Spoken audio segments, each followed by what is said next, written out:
Chapter 19, Admiral Drake. So, Mr. Popper, with Captain Cook, Greta, Columbus, Louisa, Nelson, Jenny, Magellan, Adelina, Scott, Isabella, Ferdinand, and Victoria, was bundled into the patrol wagon and hustled off to the police station. None of his pleas could move the desk sergeant. That theater manager is pretty mad at the way you busted into his theater, so I'm holding you. I'm going to give you all a nice quiet cell, unless you furnish bail. I'm putting the bail at $500 for you and $100 for each of the birds. Of course, Mr. Popper did not have that much money about him. Neither did Mrs. Popper when they telephoned her at the hotel.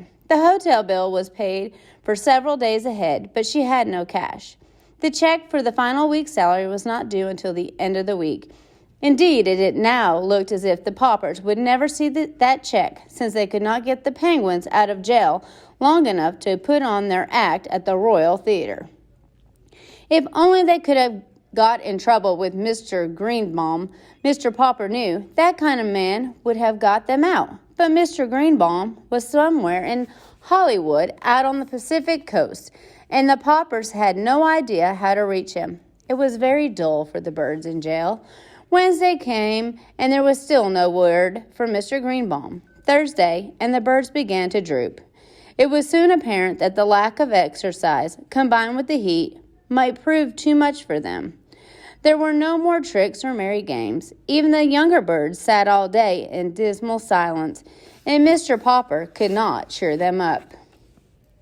Mr. Popper had a feeling that Mr. Greenbaum would probably turn up by the end of the week to see about renewing the contract.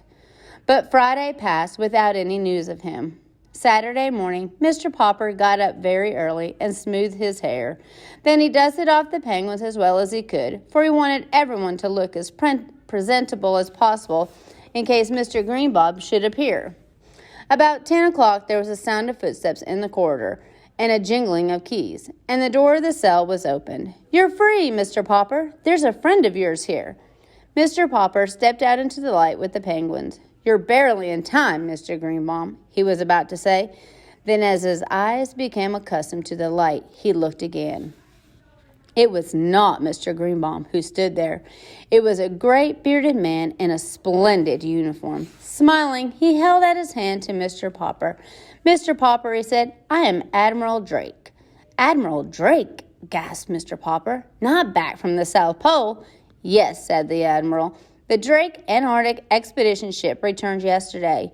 You should have seen the reception New York gave us. You can read about it in today's paper. But I read about the trouble you were having over the Penguins, and so here I am. I have a long story to tell you." "Could we go to the hotel and talk about it?" asked Mr. Popper. "My wife will be anxious to see us back." "Certainly," said the Admiral. And when they were all settled in the Poppers' room at the hotel, with the Penguins clustering around to listen, Admiral Drake began. "Naturally, when I knew that I was coming back to America, I often thought about the man to whom I had sent the Penguins. It takes us a long time to hear things down there, and I often wondered how you and the bird were getting along. Last night at the mayor's dinner for us, I heard about the wonderful trained penguin act you had been putting on all over the country. This morning I picked up the paper, and the first thing I read was that Mr. Popper and his 12 penguins were still being held in jail." "But 12 penguins, Mr. Popper? How on earth?" Then Mr. Popper told how Greta had arrived to keep Captain Cook from being lonely, and how the little penguins had grown, and how the clever little band had saved the day for the Poppers when things looked bad. "It's amazing," said Admiral Drake. "I've seen a lot of penguins in my time, but never such educated ones as these. It certainly shows what patience and training can do. But now to get to my real point, Mr. Popper. You probably know that I've explored the North Pole as well as the South Pole." "Oh, yes," said Mr. Popper respectfully. "I have read books about both your Arctic and your Antarctic expeditions." "Well then," said the Admiral, "maybe you know why we explorers prefer the South Pole." "Could it be on account of the penguins, sir?" asked Janie, who had been listening very hard. Admiral Drake patted her head. "Yes, my dear. Those long polar nights get pretty dull when you have no pets to play with. Of course, there are polar bears up there, but you can't play with them." Nobody knows why there are no penguins at the North Pole. For a long time, the United States government had been wanting me to lead an expedition up there for the purpose of establishing a breed of penguins. I must come to the point, Mr. Popper. You've had such remarkable success with these birds of yours. Why not let me take them to the North Pole and start a race of penguins there? Just then, Mr. Greenbaum and another gentleman were announced. They shook hands all around and were introduced to the Admiral. Well, Popper, said Mr. Greenbaum, too bad about that mix-up over the theaters. But never mind, here's Mr. Klein, who owns the colossal film company. He's going to make your fortune. You'll be a poor man no longer, Mr. Popper. Poor, said Mr. Popper. I'm not poor. These birds have been earning us $5,000 a week. Oh, $5,000, said Mr. Klein.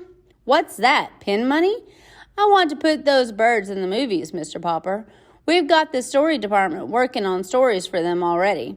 Well, I'll put each of those birds under a contract that will keep you and the missus on Easy Street the rest of your lives. Papa, whispered Mrs. Popper, I don't want to live on Easy Street. I want to go back to Proudfoot Avenue. Better consider, Mr. Popper, said the Admiral. I can't offer you anything like that. You say those men at the North Pole get lonely because there are no penguins, asked Mr. Popper. Very lonely, said the Admiral. But if there were penguins up there, might there be polar bears to eat them? Oh, ordinary penguins, yes, said the Admiral judiciously. But not such highly trained birds as yours, Mr. Popper. They could outwit any polar bear, I guess. It was now Mr. Klein's turn to speak. In every moving picture house in America, little children would have the pleasure of seeing stories acted by the Popper performing penguins. He said, Of course, if we succeeded in establishing the breed at the North Pole, said the Admiral, the name might have to be changed a little. I imagine the 100 years from the now scientists would be calling them the Popper's Arctic penguins. Mr. Popper was silent for a moment. Gentlemen, he said, I want to thank both of you. I'll give you my decision tomorrow. That is the end of chapter 19.